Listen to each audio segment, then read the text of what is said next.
In fact, you could not have passed the 1964 Civil Rights Act if you did not give unions some degree of exemption from the continuing effects of their past wrongful conduct. You had to protect, the union said, our seniority list, which workers go first in the event of a layoff, even though these lists were clearly the product of discrimination. By 1992, the effects of the pre-1964 decisions on the workplace had largely diminished. By 2006, where we are today, they're essentially gone. 42 years since the passage of the Civil Rights Act means that there are very few, if anybody, who was in the legal system, in the workforce in 1964 or before that time, who is still in the workforce today. So you now have a situation where the claims of the past, whatever they are less powerful than they were before. It is also clear and largely independent, I think, of the Civil Rights Act, that the nature of the workforce in the United States has changed. There are huge economic pressures that brought women into the workforce in numbers that were not conceivable in 1964. There's been massive immigration into the United States from overseas, so that we have large populations from Latin America, from Asia, and from not only Europe, but from the Middle East. Many of these people have risen very fast in the American economic system. So it's a very different world from the one it was when I started teaching in 1968, which to some of you is prehistorical, right? And the reason it is when I first had to teach, the first thing you had to worry about was how we dealt with affirmative action in education at my then law school, the University of Southern California. And sure enough, with the exception of the interim dean, who was a woman, everybody who had to pass on that question was a white male. What that does is it creates a certain level of distrust when the people who are on the inside are all from one group and the people on the outside come from another group. One of the things that happens when you open up markets, however, is that anybody can now play. And if you will start to look at boardrooms today and at academic faculties today and so forth, many of the people who were thought to be on the outside are now on the inside. And so it's not as though people feel that they have no representation in these groups. It is also clear in the United States, if you remember 1964, that there were race riots all throughout America. New York, Washington, Chicago, Newark, Detroit, Los Angeles. It was a veritable cornucopia of trouble. The level of racial tension in this country was real, and in many cases it manifested itself in the kinds of brutal ugliness that nobody could be proud of. This was not employment decisions on whom to hire and fire. This was taking people in a back alley and beating them up with a nightclub. You don't need that. And all that's gone in this country today. So that what happened is the traditional arguments that relate to the earlier system have been fixed. Elections are open. Unions are much weaker. Unions are much more democratic to the extent that they have power. Immigrants have come in. People of all sorts of races, colors, both sexes have risen in power. The country, in effect, has a much better distribution of power so that the level of suspicion is down and the ability of markets to work is stronger. So if one is trying to think of the strongest case for the civil rights laws, it was you needed them to work a transition from the old order to the new. That transitional argument is very, very weak today. So now what you have to do is you have to consider this thing on the basis of first principle. And first principle is very difficult on an area as emotional as civil rights, particularly if you take the kind of position that I do, which is so manifestly unfashionable in so many quarters. But let's go back to that classical liberal paradigm and try to figure out what it is that we fear most about individuals, what it is that the states are duty-bound to protect against. And without question, every person who writes and thinks in the classical liberal tradition believes that the first business of government is to prevent the use and the threat of force. You can't beat somebody up in order to get your way, and you can't tell them, I'm going to beat you up unless you give me exactly what you want. Now, to see why it is that force is such a dangerous force in society when it's left uncontrolled, what you have to do is to imagine this very simple situation. You have 1,000 people in your very small society. There is no effective government that restrains the use of force. and 900 people out there love you, 75 people don't care much about you one way or another, and 25 people are out to get you. What's going to happen? Well, you don't have to worry about the 900, may not even have to worry about the 75. But any one of those 25 can kill you at any moment. And what are you going to do to stop it? Well, you could try to go to each of them seriatim and say, hey, don't kill me, I'll pay you something. And you get 23 of them. Now there are 2 left and one of them can do you in. The simple point is, the larger the numbers that you have in society, the more likely it is that the person who hates you most will be able to do you in if the use of force is allowed to take place, either because it's treated as legitimate on the one hand, or because nobody does any effort to counteract its effect on the other. Or to put it in more technical terms, people have a distribution of taste. On one end they hate you, and on one end they love you. In a regime in which force is allowed to play a role in politics and social life, it's the person who hates you most who will determine your fate. This is not a healthy situation. Now let's look at discrimination and ask exactly the same kind of question. And ask it in a question where there are lots of people who can make lots of choices, lots of offers to you. In other words, ask about discrimination in what we call a competitive market.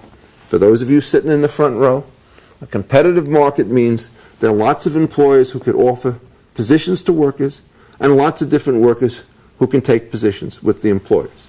This is contrasted with a monopoly where there's only one guy in town who can give you a job. And so you've got to keep that difference in mind. And now let's just look at exactly the same kind of situation that we had before and ask this very, very simple question. Suppose it turns out that you go and live in a society in which large numbers of people hate you, so that 900 people don't want to give you a job. 75 people are indifferent, and 25% of the people like you. They may even all be part of the same race that you are. What's going to happen? Following key difference. In a world in which force is allowed to take place, it's the person who hates you most that will determine your fate. In a world that allows discrimination to take place, even for the worst and most vile of reasons, all that person can do is refuse to deal with you. He can't touch you, right? Because force is out of bounds now. At that point, when you look at the distribution, who's going to make the deal with you? The answer, it's the fellow who likes you the best. So instead of worrying about the worst tail in the distribution, you worry about the best tail in the distribution. And when people say that force and discrimination have the same effects in the way in which economic markets and social arrangements are organized, they're missing this critical point.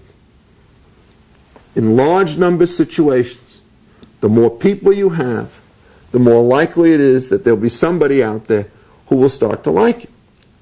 Now, who is that person? Well, think of another experiment. Assume that there's an employer out there, and many employers out there, and that every single one of these employers would rather have white workers than black workers, or black workers than white workers. Doesn't matter for these purposes. What's going to happen? Well, they're going to start a bidding war. And the bidding war says, God, you're a desirable white worker, I'm going to pay you more and more money. After a while, one of these guys is going to look and say, why do I want to pay that much money to people I like? Maybe it's better for me to pay a little bit less money to somebody I don't like and to give him a job. Because if I can produce the same goods for less, when I sell them in the market, I can do much better. And if I can do much better, I will profit at the expense of those firms who are going to pay very high wages in order to satisfy a racial preference. So I'm going to be more efficient. Well, it doesn't take every firm to figure that out. It only takes one or two to figure it out at the beginning. And so they adopt the contrarian strategy. They go against the market. They go against the mores. And remember, nobody can stop them. And once they've decided to do that, they sell goods. The goods are in packages. Nobody knows that they were made by white people, black people, or green people. They expand their share of the market. The key point to understand about private markets is they have a powerful force of self-correction. If it turns out that people are favoring one kind of resource relative to another to too great an extent, it only takes one or two or a very few number of people in that society to realize the errors and the follies of their fellow citizens, and those people then can immediately alter the shape of a market.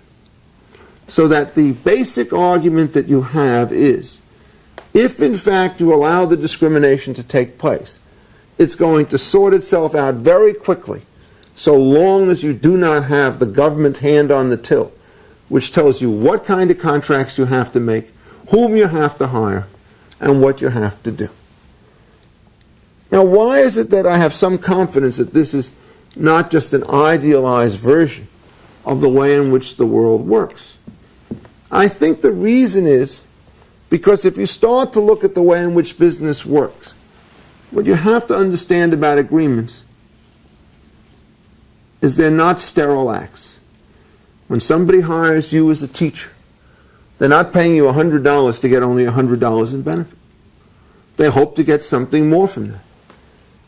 And when you take the money, you hope to get something more than the labor was worth to you. So the theory of a simple agreement, every agreement that you enter into, young or old, virtually every day of your life, is you're trying to figure out a way in which you'll make yourself better off by trading with another person. And that person is doing exactly the same thing when they decide to trade with you. So if in effect you can get the speed of the trades up, what's going to happen? It's a very nice social feature of markets that they tend to do, as John Kennedy once said, raise all ships like a rising tide. How does that work? Well, suppose it turns out there's a big and complicated auction and I decide to hire somebody as my teacher and pay that person money, and she provides me with services. Each of us are better off than before, so two people are at least happy by what goes on. What about the rest of the world? Well, there'll be a disappointed competitor here and there, but that's going to be true no matter who gets hired, so you can't take it into account as a serious argument for allowing markets or not. Well, what then happens? Each of us is a little bit richer and a little bit happier than one before, and what we do is we take the money or the experience or the knowledge, whatever it is that we've gained from this relationship, and use it to deal with other people. So basically, every time you enter into a successful transaction with another person, you are creating additional opportunities for third parties.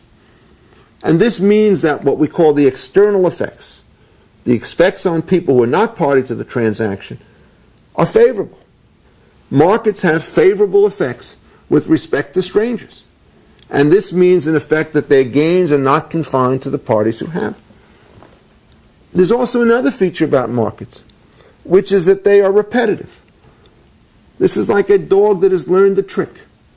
If you know how to do the trick well once, you can do it again and again and again. Economists like to call these recursive gains from voluntary transactions, but you don't have to know what that phrase means. Just know that you heard it from me. What does it mean? It means that two of us enter into a deal, we form a little agreement between us, and then we could find somebody else and bring that person in. Now we have an organization with three people, and the three of us could find a fourth. Or we could do it more efficiently and have somebody organize a group and invite members to join. So that when you're talking about markets, you're not just talking about single transactions, you're talking about the way in which, brick by brick, voluntary transaction by voluntary transaction, what you can do is to create an ever larger network of voluntary arrangements amongst individuals. And every time you do that, the same logic that applied to the first transaction applies to all of them. All the folks who are in the deal are better off. And their greater happiness and prosperity creates gains for the rest of the world. That's why we don't worry about outsourcing, to anticipate one of the future lectures. If it's a series of voluntary transactions, we know that the gains will be widely spread, and that the maxim you have to have when you suffer a short-term disappointment, you don't get into the school of your choice or the job that you want, is to recognize that in the